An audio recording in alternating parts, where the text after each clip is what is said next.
اللهم صل وسلم وبارك على سيدنا محمد وعلى آل سيدنا محمد. حسبنا الله ونعم الوكيل، نعم المولى ونعم النصير.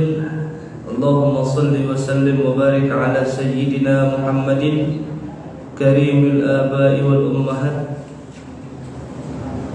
جزا الله عنا سيدنا محمدا صلى الله عليه وسلم ما هو أهله. السلام عليكم ورحمة الله وبركاته. Alhamdulillah, kita sudah masuk ke wasiat 19 dari kitab 55 wasiat baginda Nabi Muhammad sallallahu alaihi wasallam. Kita baca hadisnya. A'udzubillahi minasyaitonir rajim. Bismillahirrahmanirrahim. Al-wasiyatu tasi'atu asyarah. Wasiat yang ke-19 dengan tema judul Hajrul ma'asi wa tamassuki bi ta'atillahi ta'ala wa dzikrih. Ini tulisannya yang salah, Pak. Ta'ala bukan begitu tulisannya ya, salah ketik saya. Ta'ala itu tulisannya ta, ain, alif, pisah baru lam sama ya. Yang di judul. A'udzu billahi minasyaitonir rajim. Bismillahirrahmanirrahim. An ummi Anas radhiyallahu anha annaha qalat. Dari sahabat perempuan Rasulullah SAW, nama beliau Ummu Anas. Beliau berkata, Ya Rasulullah, ausini. Wahai Rasulullah, berikanlah aku nasihat atau berikanlah aku wasiat. Qala, kemudian Rasulullah SAW bersabda, Uhjuri al-ma'asi. Wahai Ummu Anas, kalau kamu minta wasiat kepadaku, maka wasiatku kepadamu yang pertama adalah uhjuri al-ma'asi. Tinggalkanlah perkara-perkara maksiat. Fa innaha afdalul hijrah. Meninggalkan maksiat adalah hijrah yang paling baik. Wa hafidhi 'alal faraidhi. Wahai Ummu Anas, jagalah kewajiban-kewajibanmu terhadap Tuhanmu. Kita yang wajib kita sama Allah apa saja, Pak? Pertama, kita wajib mengimani bahwa Allah itu satu-satunya Tuhan. Kemudian kita wajib mengimani bahwa kalamullah adalah satu-satunya kitab. Kita wajib mengimani bahwa Ka'bah adalah tempat kiblatnya umat Islam. Kita wajib mengimani bahwa akan datang satu hari yang dinamakan dengan Yaumul Hisab atau hari kiamat. Kita wajib mengimani akan datang satu hari di mana kita dibangkitkan oleh Allah untuk dihisab, untuk dihitung segala amal perbuatan. Itu kewajiban kita kepada Allah dari sisi iman. Kemudian kita wajib mengimani tentang apapun bentuk takdir yang Allah kasih buat kita. Tapi hati-hati, karena merasa segala sesuatu sudah ditakdirkan oleh Allah, akhirnya ada orang yang kagak kerja. Ngomongnya, rezeki kan udah diatur oleh Allah. Akhirnya di rumah baik dah. Di rumah sembahyang, di rumah sembahyang, bagus. Tapi nggak tepat. Karena ada perintah dari Allah untuk ikhtiar. 4 bulan 10 hari seorang hamba dalam perut orang tuanya, Allah tentukan baginya 3 hal. 2 dikejar, 1 ditunggu. Apa yang dikejar, Pak? Rezeki dan jodoh. Nggak mungkin kan mati dikejar. Yang ditunggu adalah kematian. Perkara takdir seorang hamba masalah rezeki wajib hukumnya kejar. Dikejar ini artinya juga bukan berarti harus ngoyo, kerjalah semampunya. Kemudian kewajiban kita kepada Allah tentang setelah seorang hamba mengucapkan 2 kalimat syahadat, maka dia wajib menyempurnakan syahadatnya. Dengan cara apa menyempurnakan syahadat? Dengan cara lakukan salat 5 waktu. Kemudian datang bulan Ramadan, lakukan puasa Ramadan. Apalagi datang kewajiban dia untuk bayar zakat, maka dia wajib bayar zakat. Perkara haji itu ada embel-embel. Man istata'a ilaikum sabila atau ilaihi sabila. Siapa yang mampu, punya uang, maka silakan berangkat haji. Cuma sekarang haji susah ya Pak. Kalau nggak furoda, nunggunya bisa sampai 10 tahun. Makanya Masjid Muharram ini mantep nih, ngasih solusi buat jamaah dapat pahala haji dan umroh. Habis subuh duduk kajian bengongel di masjid sampai suruh.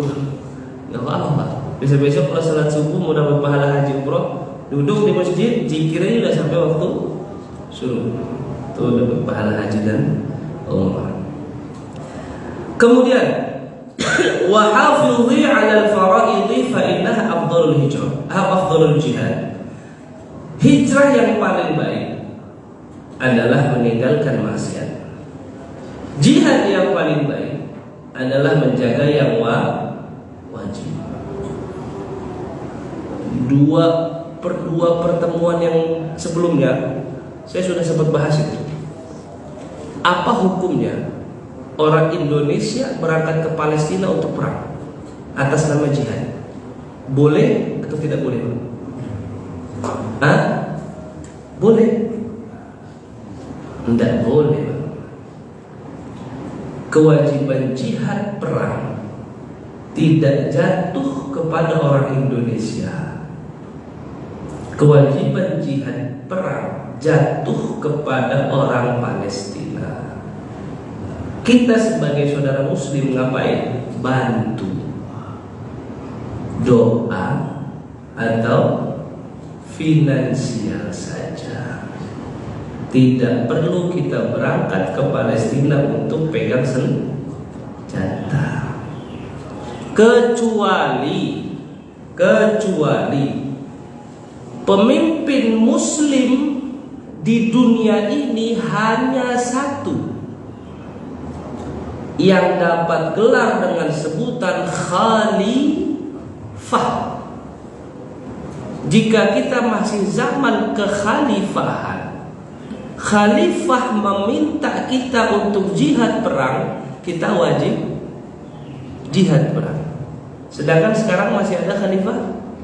Tidak ada. Kapan ada khalifah lagi nanti? Ketika datangnya Sayyidina Al-Mahdi. Jadi kalau orang yang pengen mendirikan khilafah Islamiyah, bagus, waktunya belum tepat. Waktu yang tepat nanti ketika Imam Mahdi turun. 2 pertemuan yang lalu juga saya tanya, seandainya ada orang muslim make rompi bom bunuh diri, kemudian dia datang ke hotel JW Marriott atau dia datang ke tempat pijet yang dulu Alexis, sekarang namanya Foreplay. Alexis belum ditutup Pak, ganti namanya Foreplay. Kemudian datang ke sana, ngebom orang-orang kafir yang ada di sana. Apakah bom bunuh diri ini termasuk jihad? Gimana Pak? Ada orang bawa bom di rompi, datang ke tempat maksiat, kemudian dia ngebom, dia mati, orang kafir juga mati, meninggal. Apakah termasuk bagian dari jihad? Bukan. Bom bunuh diri namanya harakatul istishhadiyah istilahnya ya. Padahal nama kerennya intihar. Intihar meledakkan diri, Pak. Membuang nyawa hanya untuk segelintir orang. Dalam Islam itu tidak boleh jika negara tempat dia tinggal dan lahir bukan dalam keadaan perang. Kayak waktu itu pernah di Mesir, Pak. Jaraknya itu hanya 100 meter dari tempat saya tinggal. Ada orang Mesir salah masuk majelis ilmu, majelis kajian. Majelis kajian dia ini isinya jihad, syahid, bidadari begitu.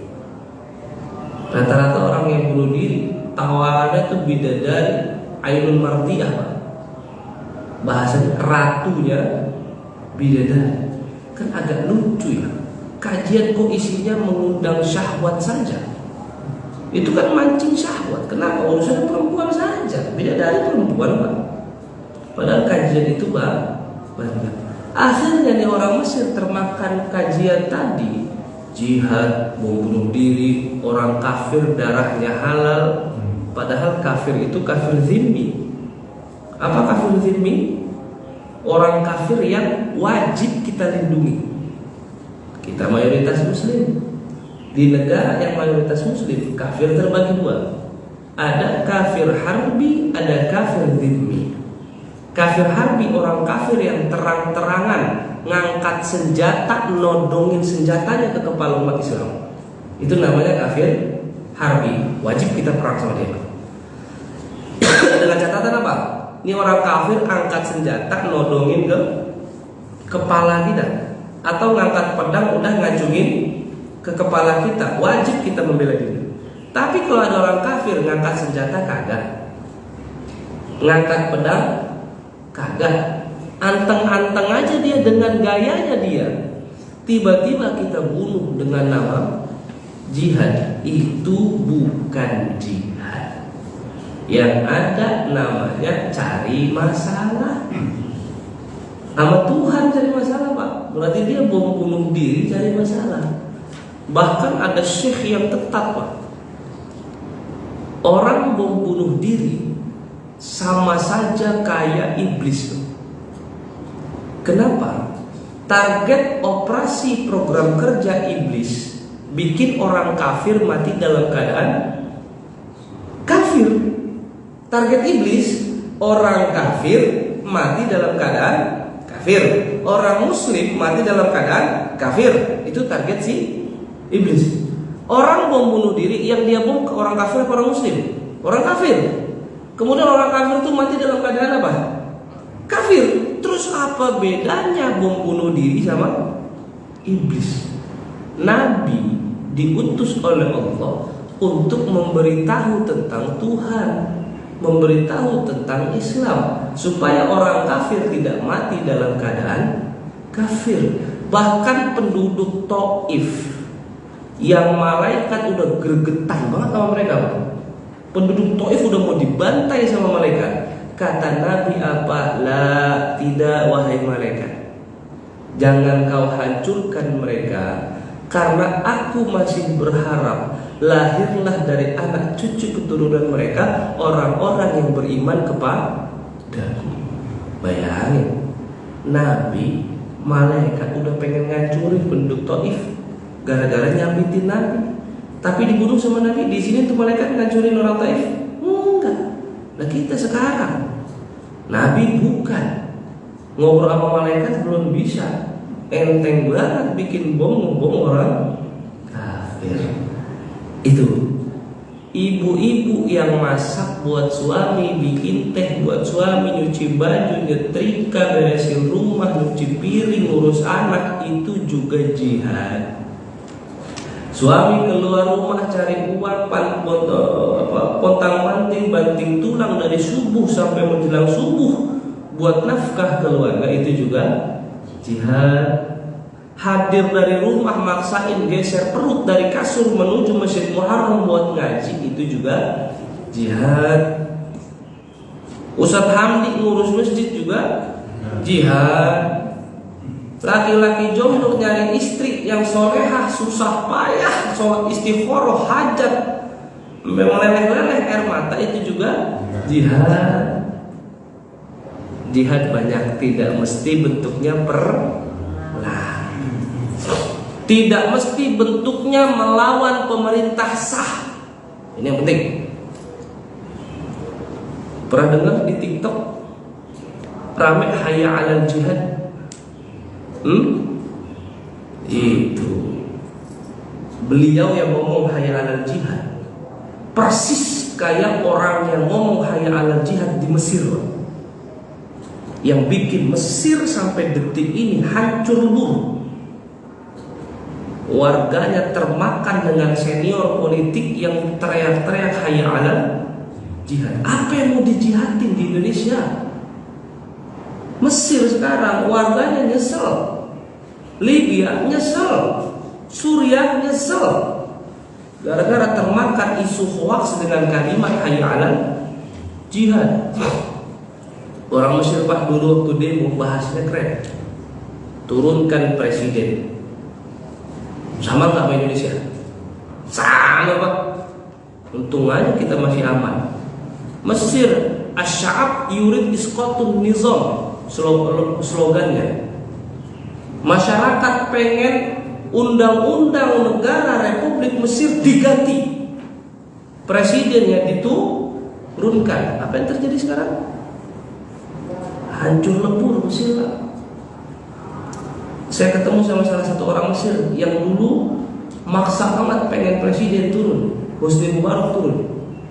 Apa dia bilang? Wallahi saya menyesal. Kenapa? Dulu kita berharap Husni Mubarak turun, harga-harga murah. Husni Mubarak turun, harga makin. Coba Ustadz Hamdi presiden sah di demo masyarakat, akhirnya dipaksa buat turun. Sedangkan di Mesir kalau sudah turun, pendukung presiden sama lawan presiden demo lagi, banyak darah yang tumpah. Kalau keadaan satu negara tidak ada pemimpinnya, aturannya bagaimana? Chaos, rusak. Sekarang Mesir keamanan bermasalah, ekonomi bermasalah, politik bermasalah, pariwisata bermasalah. Cuman gara-gara ada orang tua, kakek-kakek di Mesir teriak hayya 'alal jihad. Sama lagi di Indonesia, yang teriak halal jihad kakek-kakek juga. Semoga Indonesia diamankan oleh Allah Subhanahu wa ta'ala. Kemudian wa aktsiri min dzikrillah, perbanyaklah zikir kepada Allah. Zikir apa caranya? Cara zikir masih ingat? Ada zikir dengan lisan, ada zikir dengan hati, ada zikir dengan akal, ada campuran zikir seluruh bagian badan. Zikir dengan lisan ya seperti biasa, lisan kita bergerak, subhanallah, lidahnya goyang. Zikir dengan hati, lidahnya diam, hatinya bergerak. Zikir dengan akal, gimana Pak zikir dengan akal? Berpikir yang baik-baik tentang Allah, itu termasuk bagian zikir dengan akal. Berpikir yang baik-baik tentang takdir Allah termasuk zikir dengan akal. Kemudian zikir dengan seluruh anggota tubuh, itu kalau orang semua bagian tubuhnya sudah aktif masalah zikir. Apa maksudnya? Pernah lihat enggak orang zikir joget-joget kayak kesurupan Pak? Pernah ketemu? Mas Agus kayaknya pernah lihat Mas? Belum? Ada di beberapa thariqah orang kalau zikir bisa guling-guling lah. guling sana, guling, loncat sana, wah, seperti hancur tubuhnya itu bergerak. Itu ada kitab yang menjelaskan itu. Nama kitabnya Mawsu'atul Yusufiyah fi Adillatis Sufiyah, tentang kenapa orang wirid bisa sekujur badannya bergerak. Sederhana bisa saya jelaskan, ketika tubuh ini, denyut nadi, urat, tulang sudah aktif dengan zikir, maka mereka yang akan berzikir dengan sendirinya. Kemudian fa innaki la ta'tina Allah bi syai'in ahabbu ilaihi min kasrati dzikri. Wahai Ummu Anas, tidaklah dirimu datang kepada Allah Subhanahu wa taala dengan yang Allah lebih sukai melainkan engkau banyak berzikir kepada Allah Subhanahu wa taala. Hijrah. Beberapa kitab di makalah ini saya kumpulkan dari beberapa kitab tentang makna hijrah. Makna hijrah yang pertama, al-khuruju min ardin ila ukhra. Hijrah itu artinya keluarnya seseorang dari satu kota ke kota lain, juga bisa disebut dengan hijrah. Rasulullah Shallallahu Alaihi Wasallam dari Makkah ke Madinah namanya hijrah. Makanya kita punya tahun namanya tahun Hijriyah. Kapan tahun Hijriyah dimulai? Setelah Nabi Muhammad Shallallahu Alaihi Wasallam hijrah. Nabi pindah dari Makkah menuju Madinah. Kemudian sahabat Rasulullah pindah dari Makkah menuju Habasyah. Itu termasuk bagian dari hijrah. Kemudian ada Mu'az bin Jabal hijrah dari Madinah menuju Yaman. Kemudian keluarnya seseorang dari satu tempat ke tempat lain itu disebut dengan hijrah. Yang kedua, intiqalul fardhi min ardi ila ukhra li ajli al-ma'isyah. Ada seorang pengusaha dari Jakarta berangkat ke Kalimantan untuk cari uang. Itu juga bisa disebut dengan istilah hijrah. Padahal tujuannya cari uang. Kalau Nabi dari Makkah Madinah tujuannya dakwah. Sayyidina Mu'az bin Jabal dari Makkah menuju Yaman tujuannya dakwah. Sayyidina Khalid bin Walid di mana, Pak? Irak kalau tidak salah. Apa Palestina? Saya juga lupa. Irak kayaknya. Khalid bin Walid hijrah dari Makkah ke Irak itu juga termasuk bagian dari dakwah. Lalu bagaimana orang yang pindah untuk tujuan cari uang? Apakah bisa disebut juga dengan hijrah? Bisa. Ustadz Hamdi umpama dapat tender 200 miliar, kontraktor beliau menuju Kalimantan, maka Ustadz Hamdi dari Cidodol ke Kalimantan juga bisa disebut dengan hijrah. Kemudian bagian-bagian hijrah. Ini ada kisah hijrah. Al-hijratu ilal Habasyah. Hijrahnya sahabat Rasulullah SAW dari Makkah menuju Habasyah. Habasyah itu di mana, Pak? Di Ethiopia, Afrika bagian utara. Saat itu kaum muslimin dibantai di Mekah, mau cari suaka perlindungan. Datanglah sahabat-sahabat Rasulullah menuju Habasyah. Siapa nama Raja Habasyah? Istilah panggilan beliau Raja Najasyi. Ada yang bilang namanya Tubak, macam-macam. Di makalah saya sebutkan itu orang-orang yang berhijrah dari Makkah menuju Habasyah. Ada yang bilang nama beliau Ashamah bin Abjar, nama pimpinan orang Habasyah yang menjadi tempat berlindung orang muslim dari kekejaman orang-orang kafir Quraisy Makkah. Yang lucu agamanya Kristen, Pak. Ashamah bin Abjar ini. Kemudian hijrah yang kedua, al-hijratu min Makkah ila Madinah. Tadi sudah kita bahas. Hijrahnya baginda Nabi Muhammad SAW dari Makkah menuju Madinah. Yang ketiga, hajrul muslimu akhahu ba'da 3 layalin. Berantemnya sesama muslim lebih dari 3 kali, itu juga bisa disebut dengan hijrah. Tapi hijrahnya bentuknya maksiat. Berantemnya sesama saudara lebih dari 3 hari, termasuk juga istilahnya hijrah. Yang keempat, hajruz az-zaujah idza tahaqqaqa nusyuzahunna. Bapak Ibu yang dirahmati Allah, suami istri berantem, kemudian suaminya pisah ranjang, itu juga disebut dengan hijrah. Jadi kalau lagi berantem sama istri, jangan langsung mukul, Pak. Nasihatin dulu istrinya. Kalau istrinya berbuat nusyuz itu satu dosa yang tidak bisa ditoleransi dalam rumah tangga. Apa contohnya? Berzina, atau gampang banget disentuh oleh laki-laki lain badan perempuan ini. Si fulan punya istri, ini istri gampang banget dipegang-pegang orang. Artinya istri ini juga berbuat nusyuz, suaminya marah. Maka dalam Islam dikasih tahu, kalau marah sama istri, pertama yang dilakukan adalah nasihatkan mereka. Habis nasihatin, wahjuruhunna fil madajir, tidurnya pisah ranjang.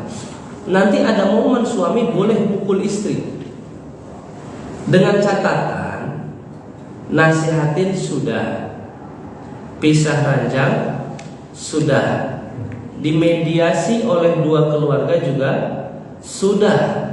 Maka suami boleh mukul istri dengan catatan darbun ghairu mubarrihin, pukulannya jangan sampai membekas. Boleh Pak mukul istri, tapi jangan membekas. Iya, darbun ghairu mubarrihin, ya pukul bagian apa kek, tapi jangan pukul juga sih. Kalau orang Arab dulu mukul, Pak. Saya masih melihat waktu tinggal di Mesir itu, suami mukul istrinya gara-gara berbuat nusyuz. Bahkan ada seorang perempuan saya lihat jam 1 malam itu diseret, Pak. Diseret gara-gara ketahuan berzina. Tapi janganlah, kalau di Indonesia tidak terbiasa mukul istri. Kalau bisa jangan pukul. Kemudian yang terakhir, al-hijratu minal ma'asi ila ta'ala. Hijrahnya seseorang dari melakukan maksiat kepada Allah menuju melaksanakan ketaatan kepada Allah Subhanahu wa taala. Tapi ada sedikit fenomena, Pak. Belakangan banyak komunitas-komunitas namanya hijrah. Komunitas-komunitas hijrah. Yang lucu, di komunitas ini kalau bukan seideologi dengan mereka, maka siapapun tidak bisa masuk. Kalau bukan sefrekuensi sama mereka, tidak boleh masuk.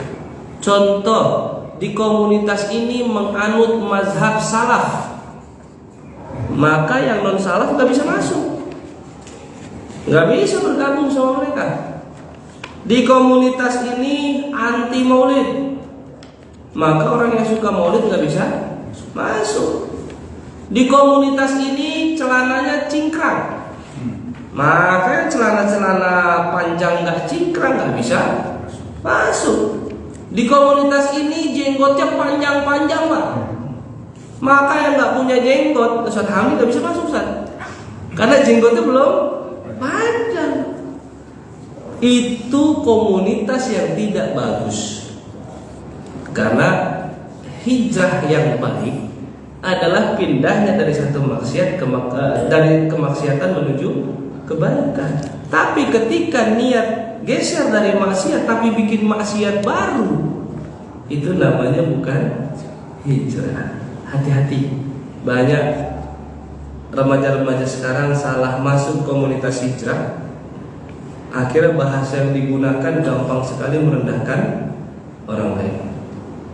Saya ketemu sama jamaah umroh perempuan, umurnya sekitar 34 tahun. Dia masuk komunitas hijrah. Perempuan yang tidak sefrekuensi sama ibu ini dan tidak berpakaian syar'i seperti ibu ini, maka perempuan itu belum hijrah, kata dia. Coba bayangin, Pak, pakaian dia, saya lupa nama gamisnya, si Sesar, ingat saya itu jutaan harga satu gamis. Lah orangnya gak sanggup pakai gamis itu, dibilang belum hijrah. Kan repot. Baik. Bapak Ibu yang dirahmati oleh Allah Subhanahu wa taala, ya intinya kalau mau meninggalkan maksiat kepada Allah, maka tinggalkan itu tanpa ada alasan apapun. Jika ingin berhijrah, betul-betullah berhijrah. Jangan hanya bikin komunitas hijrah tapi sesungguhnya belum hijrah. Kemudian jika ingin berjihad, maka jihadlah dengan jihad yang benar. Jangan jihad-jihad yang dipakai oleh orang-orang garis keras. Jika ingin menghidupkan hati dan jiwa, perbanyaklah zikir kepada Allah Subhanahu wa ta'ala. Baik Bapak Ibu yang dirahmati Allah, sebelum saya tutup, apakah ada yang ingin bertanya?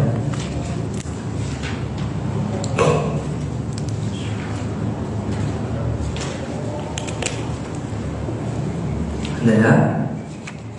Emang cuaca malam ini enak banget buat tidur. Gak tahu anginnya enak sekali. Tadi saya bangun pun agak terlambat. Biasa kita bangun jam 3, tadi bangun jam 4 orang. Muka masih ngantuk Pak ya? Gak apa-apa, alhamdulillah masih kesempatan di masjid. Baik, terima kasih Bapak Ibu yang dirahmati oleh Allah Subhanahu wa taala. Semoga semua sehat selalu, mudah segala urusannya. Wassallallahu ala khalqihi Muhammadin wa ala alihi wa sahbihi ajma'in. Allahumma astawda'na bima 'allamtana fa'dulhu ilaina inda hajatin ilaih. Ya Allah, kami titipkan apa yang Engkau ajarkan kepada kami, ya Allah. Kembalikan ilmu tersebut di saat kami membutuhkannya, ya Allah. Wassallallahu ala khalqihi Muhammadin wa ala alihi wa sahbihi ajma'in. Walhamdulillahirabbil alamin. Wassalamu